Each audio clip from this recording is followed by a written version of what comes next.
Light lang tayo. Pwede tayong magkakaalaman kasi kung anong edad, kung anong mga edad natin. Kasi ako tsaka si Zero, alam namin itong public service announcement na to eh. Kung naalala nyo itong anti-piracy PSA na to, yung sinasabi na piracy, it's a crime, you wouldn't steal a car or you wouldn't download a car. So yung ad na yun. Maliban sa amin ni Zero, kayo ba, Miss Darcel, sa si Shell? Si Shell, alam din yun. Alam niyo ba yung ad na yun? Hindi. Familiar. Ayan, familiar. O, di ba? Alam, si Shell talaga eh. Mas matanda sa amin si Shell eh. Sa chat, kung alam niyo yung ad na to. Wallpaper ni Shell yan eh. Yung you wouldn't download the car. Download the car. So, chat, kayo, kung alam niyo yan, sabihan niyo na lang kami.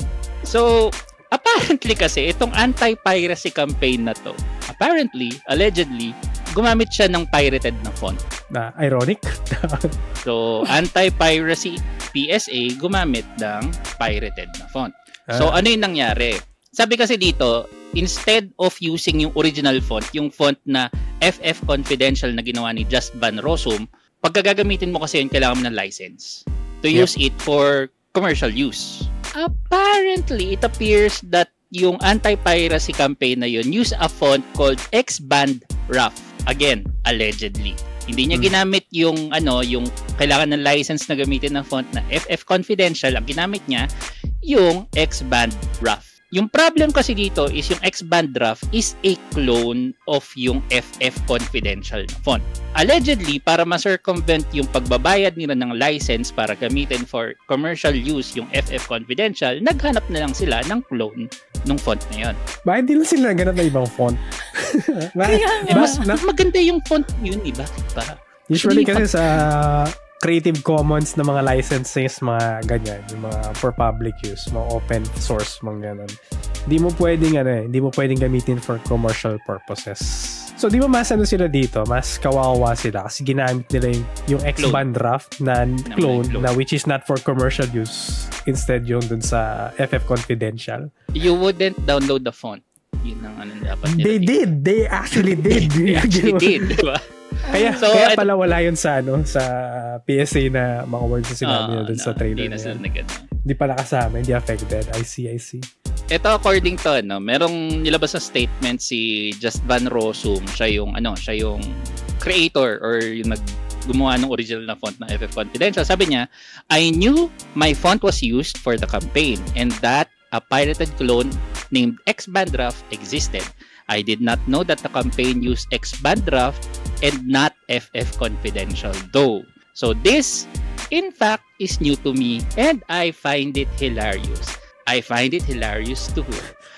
Buti hindi niya kinasuhan yung dito. Actually, yung nga no? Pwede siyang magkaso. By right. Pero mukhang sobra kasing luma na nito di ba siya? Oo, matagal na kasi siya. Grabe, ba't ko tinatanong Nung mga 35 yata si Shell, meron na to.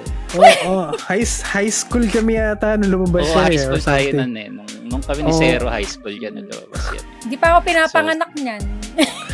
Sure. Hindi siya kinasuhan. Natuwa na lang yung Siguro natawa lang kasi siguro siya kasi anti-piracy campaign gumamit ng pirated na font. So allegedly. Aware siya. Hindi na allegedly. Ay siya na nagsabi. So itong mga sinasabi namin based sa sinabi nung gumawa nung original na font na FF Confidential na si Just Van Rossum. I see. Okay. Yun. Light-hearted moment. Yeah. So, kung gagawa kayo ng PSA campaign, ingat-ingat lang. Huwag kayo magda-download ng mga pirated na gumamit font. kayo ng license magbayad kayo ng licensing nyo kung gagawa kayo ng mga PSA nyo, utang ng loob. License yung Photoshop, license yung picture, license yung font. Lahat license basically. Ang nagtataka ako, may budget naman sila for that. Ba't ka gagamit ng allegedly gumamit ng Pinalabas to sa sine, ang alam ko Hindi lang sa lahat. Sa mga daming diba? yan. So WMB format na napanood natin pinakalat before. Talaga yan Pinakalat talaga yan kasi nga sabi nila anti-piracy nga kasi nung kapanahulan na yun talagang piracy ang ano mo, yung naging meme pa siya, yung you wouldn't download a car pero ngayon sa sa age natin pwede na pwede mo na i-3D print no, pwede ka mag-download yes, na sapatos ngayon no, pwede ka mag-download na sapatos, pwede ka mag-download naman 3D print mo lang. I see. Pero balik natin sa mga sa mga viewers, yung anong thoughts nila dito, natuwa ba kayo? Nairita kayo? Anong niyo? Chat, kayo ba, would you download the car? Yun na lang. Oo. Basahin natin yung mga dito. Si Beanster Ken, dahil sa topic na alala ko, pricing ng $80s, $90 na games yun. You wouldn't download pirated games? Kaya ni yun na. So, yun. Yun lang yung natin. Yun lang. Next topic. Konti lang comments. Madali. So, yun na nga guys. That's all our topics for today. So, kung meron po kayong mga topic suggestion, please feel free to leave comments. And shout out po sa mga sumusunod. Yeah, shout out kay iElge, kay Aburo Menasay, kay Vantum Black 189, kay Darcel Diaz, nag-follow din siya, kay Screwloose, kay Jampu, kay King Silverlight, kay Boogie Gemo, kay Jack Lord, kay Trickster, kay Walehada, and Andoro. And then salamat din sa mga chatters natin. Sa mga chatters na si Antagonize X, si Cutie, si Demure, sino pa ba? Si The Great, Tito Jordy, nag-stock siya kanina, si Vincer Ken, and yun. Si Reconnecting din PH din pala nakita ko. Tsaka si Kuma March, yun po. Pag may na-miss out po ako, si Senior Shell. Nakakapit ako. So, guys, if you would like to support us, you can follow, like, and subscribe. And mag-comment din kayo sa mga contents na makikita nyo kami. Depende po kung saang platform nyo kami makikita. And to join our discussion, we are available every Friday sa Pinoy Gamer Twitch channel and sa aking personal Facebook page.